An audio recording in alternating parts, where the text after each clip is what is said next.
Should be we'll be gone by then. Now, yeah. So we're going down. This is the dining area. Where do we... So when they come in through here, you got the dining rooms. Both teams will sort of eat in this room here. Yep.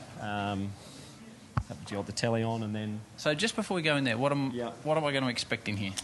Right about now, you'd probably see a lot of blokes packing up. Right. Clearing gear out of the way. Getting clothes on that they prepared to get soaked in. Right. For the team's song.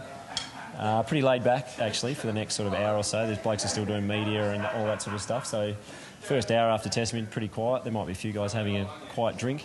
But mainly I'd suggest packing up and just getting their stuff ready for tomorrow, because later on it might be a bit... Well, should we go in? Let's go and have a look. All right, here's a tour of the Australian dressing room with Come on in. Skipper.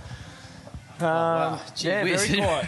bit of gear in here, isn't there? Well, Smithy's actually packed up his bats. I was hoping you'd see that. He's actually got... He's one of the biggest gear hogs in world cricket. How many? He had 25 bats. How many did you bring to a test match? Nah, this went about half a dozen.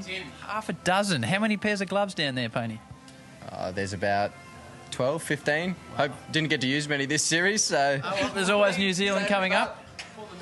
Travis Head, normally one of the more messy guys in the change rooms. Heady, he's only young, so he's only just moved out of home. His mum would normally pack his stuff for him. So we're training him up at the moment. Smitty said 6 bats. There is no way there's only 6 bats. I've counted 8. 1, 2, 3, 4, 5, 6, 7, 8, 9 at least. Yeah, there might be a few more in that box as well. And is there set spots that you sit in? Yeah, there is. You see on the top of the lockers. So guys have got, at every ground you go to, there is probably a spot that you're in that guys are comfortable with. So, and the little bag there, the Australian emblem on it, just behind Mitch Stark's very well defined glutes. What's that all about? So that comes with your baggy green. So that'll have Starkey's number.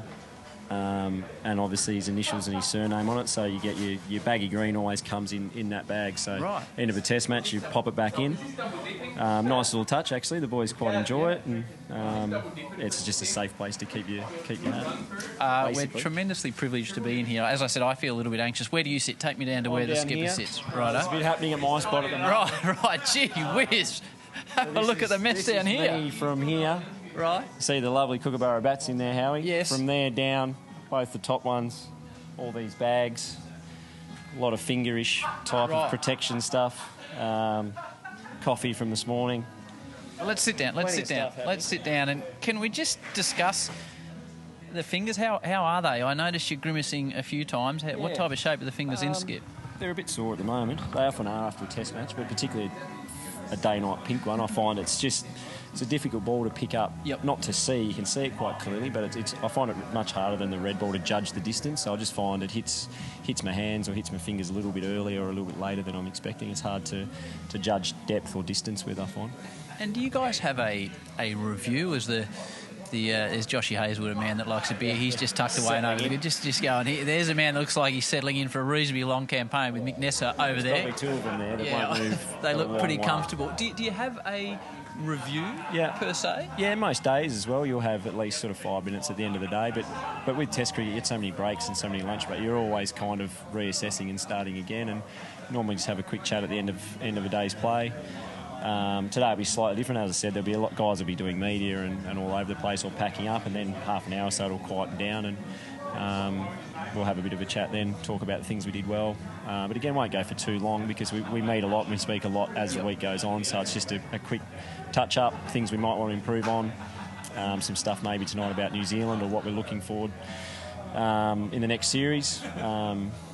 But yeah, tonight will be pretty low-key. Before we just get to tonight, the famous cap. This is a cap that, when Tim wasn't in the Australian team, it spent a fair period of time at your mum's place because, in all seriousness, you didn't want to see it. Yeah. You've got it back there now. Just if you don't mind taking it off. Everyone that gets the cricket cap, it's the old Albion cap at your at your cricket club. You've got that in there. So what have you got there? You got the small head, obviously. So it's got the emblem inside it as well. Yeah, the emblem inside I think is a really nice touch actually. Makes it different from any other cap that you get. But you actually didn't want to see this hat for a while, did you? Oh, no, I just it almost made me just a bit sad, to be honest, every time I saw it, because I thought of what I thought Van might have been.